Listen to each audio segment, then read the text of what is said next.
Assalamualaikum warahmatullahi wabarakatuh. Perkenalkan kami dari kelompok 2 yang beranggotakan Azalia Rahma, Syahrani Dewi, Florentina Jessica, Erlans Firman, Robin Hernandez, Fahri Alim, Rama Alif, Arif Ahmad, David Lusanto, Randy Santoso, Alfido Rafif, Ken Garcia, Vina Asadila, Carla Aisyah, Aditya Tri, dan saya sendiri Luciana Permaini akan mempresentasikan materi hukum bisnis terkait wan prestasi dan perbuatan melawan hukum.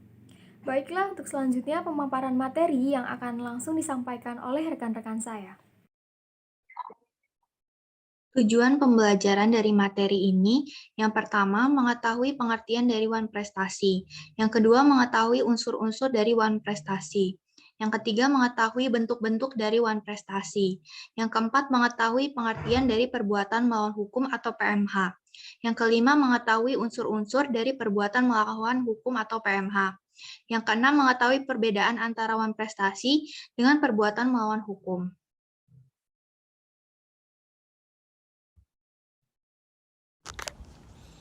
Pengertian wan prestasi. Yang pertama, wan prestasi adalah ingkar janji atau tidak menepati janji.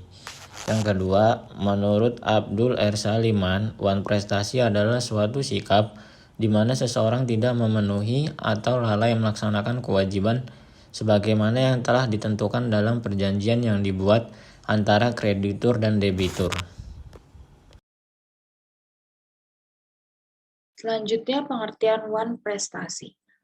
Menurut J. Satrio, wan prestasi adalah suatu keadaan di mana debitur tidak memenuhi janjinya atau tidak memenuhi sebagaimana mestinya dan kesemuanya itu dapat dipersalahkan kepadanya. Yang keempat, wan prestasi dalam pasal 1243 Kitab Undang-Undang Hukum Perdata berbunyi, pergantian biaya, kerugian, dan bunga karena tak dipenuhinya suatu perikatan mulai diwajibkan bila debitur walaupun telah dinyatakan lalai, tetap lalai untuk memenuhi perikatan itu. Atau jika suatu yang harus diberikan atau dilakukannya hanya dapat diberikan atau dilakukannya dalam waktu yang melampaui waktu yang telah ditentukan. Selanjutnya akan dilanjutkan oleh rekan saya.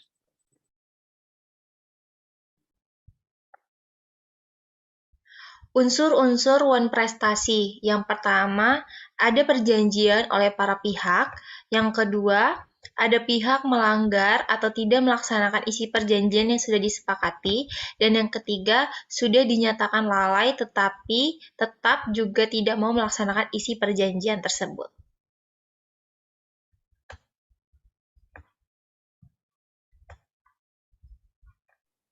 Baik, selanjutnya yaitu bentuk-bentuk wan prestasi menurut Subekti.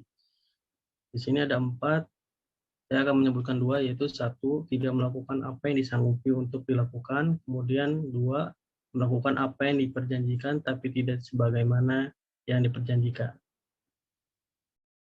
Perbuatan melawan hukum atau PMH. Perbuatan melawan hukum bisa terjadi di ranah hukum pidana maupun hukum perdata.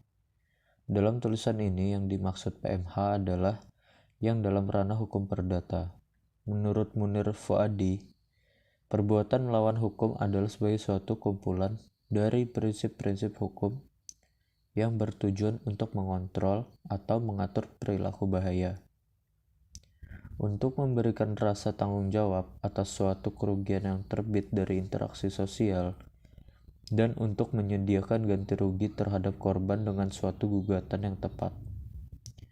Perbuatan melawan hukum (PMH) diatur dalam pasal 1365 KUHP yang berbunyi, tiap perbuatan yang melanggar hukum dan membawa kerugian kepada orang lain mewajibkan orang yang menimbulkan kerugian itu karena kesalahannya untuk menggantikan kerugian tersebut. Dahulu, perbuatan melawan hukum hanya terbatas pada perbuatan yang melanggar undang-undang tertulis saja. Namun, sejak tahun 1919, Majelis Belanda dalam perkara Lindenbaum v. Cohen memperluas penafsiran perbuatan melawan hukum sehingga perbuatan melawan hukum tidak lagi terbatas pada perbuatan yang melanggar undang-undang, tapi juga mencakup salah satu dari beberapa perbuatan sebagai berikut. Yang pertama yaitu perbuatan yang bertentangan dengan hak orang lain. Yang kedua, perbuatan yang bertentangan dengan kewajiban hukumnya sendiri. Yang ketiga, perbuatan yang bertentangan dengan kesusilaan. Dan yang keempat, perbuatan yang bertentangan dengan kehati-hatian atau keharusan dalam pergaulan masyarakat yang baik.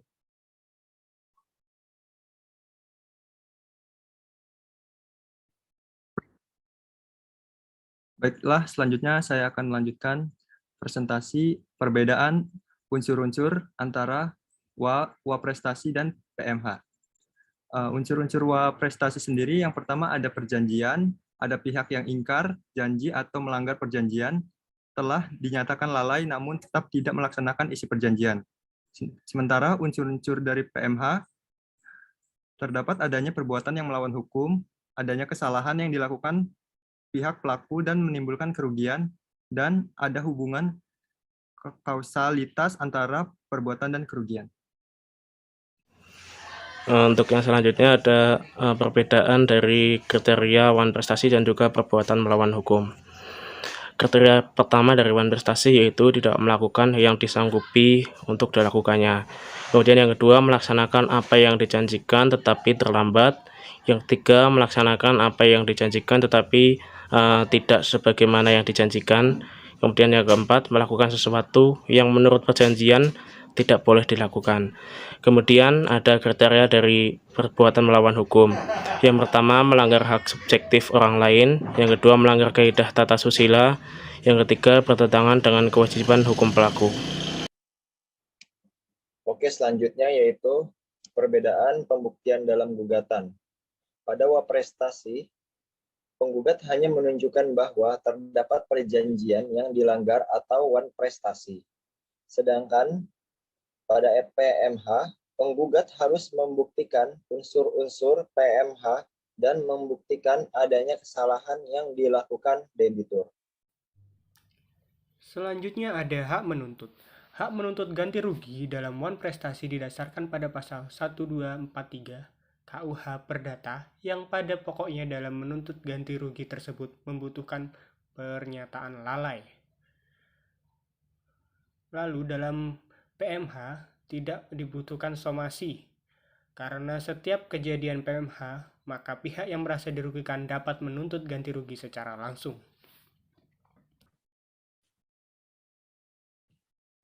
Selanjutnya ada perbedaan tuntutan ganti rugi antara WA prestasi dan PMH. Nah, yang WA prestasi itu dalam pasal 1943 KUH Perdata dijelaskan maka para pihak dapat meminta ganti rugi berupa biaya atau konsen, rugi atau sekalian dan bunga interesen. Jangka waktu ganti rugi dan jenis dan jumlah telah diatur di KUHP Perdata. Nah, sedangkan di PMH tidak terdapat aturan dalam KUHP Perdata yang mengatur bentuk, jenis, dan jumlah maupun jangka waktu ganti rugi dalam PMH, sehingga penggugat dapat menggugat kerugian material dan imaterial. Nah, contohnya, ketika kita menggunakan tuntutan ganti rugi menggunakan WA prestasi, kita harus mengikuti semua jangka waktu dan jumlah yang telah ditetapkan di KUHP Perdata. Nah, sedangkan dengan menggunakan PMH, itu tidak ada tuntutan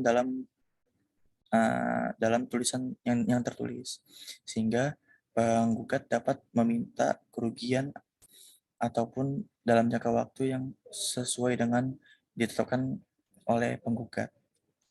Selanjutnya akan dibahas oleh teman saya.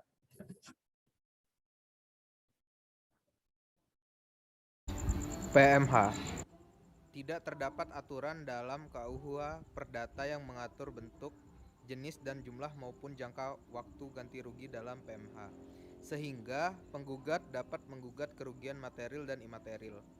Gugatan PMH dapat menuntun pengembalian pada keadaan semula atau biasa disebut restitut in integrum. Baik, sekian presentasi dari kelompok kami. Kurang lebihnya mohon maaf. Selanjutnya adalah sesi diskusi. Bagi teman-teman yang memiliki pertanyaan, boleh kirimkan melalui chatroom atau disampaikan secara langsung ketika kelas berlangsung. Terima kasih. Wassalamualaikum warahmatullahi wabarakatuh.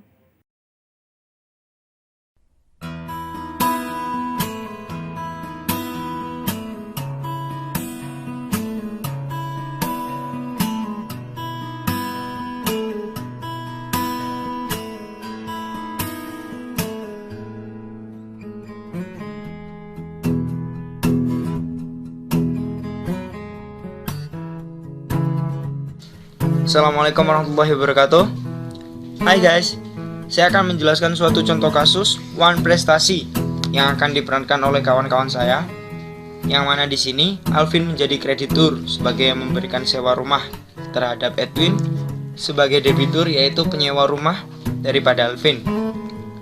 Mari kita lihat reka adegan yang bagus sekali ini. Hai bro, lama gak ketemu. Apa kabar? Baik bro, kamu apa kabar? Baik juga. Kamu dari mana nih? Ini aku lagi bingung cari tempat tinggal. Soalnya aku baru di PHK ini. Aku bareng anak-anakku lagi cari rumah buat tempat tinggal. Sungguh kasihan sekali nasibmu. Adik siapa namanya? Saraka. Kalau kamu siapa namanya? Aku Dius. Aku ada rumah untuk dikontrakan. Ayo ikut aku.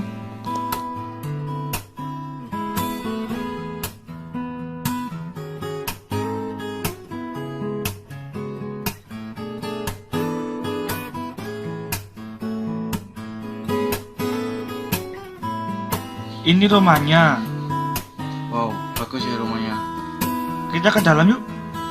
Oke, tunggu di luar ya. Nah, Papa ke dalam dulu.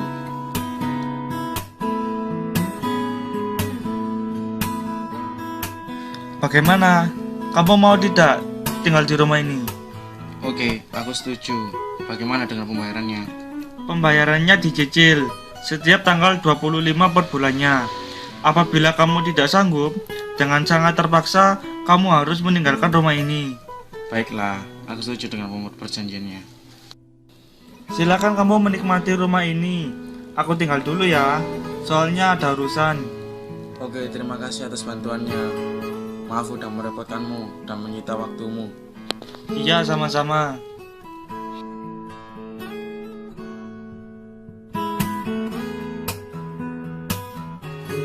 Bagaimana untuk pembayarannya, Win? Kamu udah nunggak selama 3 bulan. Bagaimanapun kamu harus bayar sekarang juga.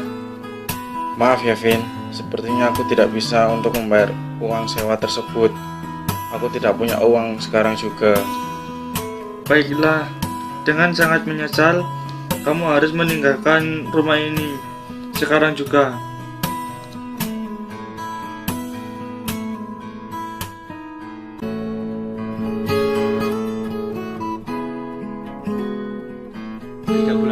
Pak Edwin tidak menjalankan prestasinya, yaitu membayar uang sewa rumah sebesar Rp500.000 per bulannya tiap tanggal 25. Dan dia dinyatakan one prestasi sebagaimana kita tahu pada pasal 1339 KUH Perdata, sehingga yang merasa dirugikan oleh one prestasi dapat melainkan tuntutan atas kelalaian terjadi, di mana di sini tuntutannya Bapak Edwin harus meninggalkan rumah kontrakan tersebut. Pasal 1939 KUH Perdata yang isinya persetujuan tidak hanya mengikat apa yang dengan tegas ditentukan di dalamnya, melainkan juga segala sesuatu yang menurut sifat persetujuan dituntut berdasarkan keadilan, kebiasaan, atau undang-undang.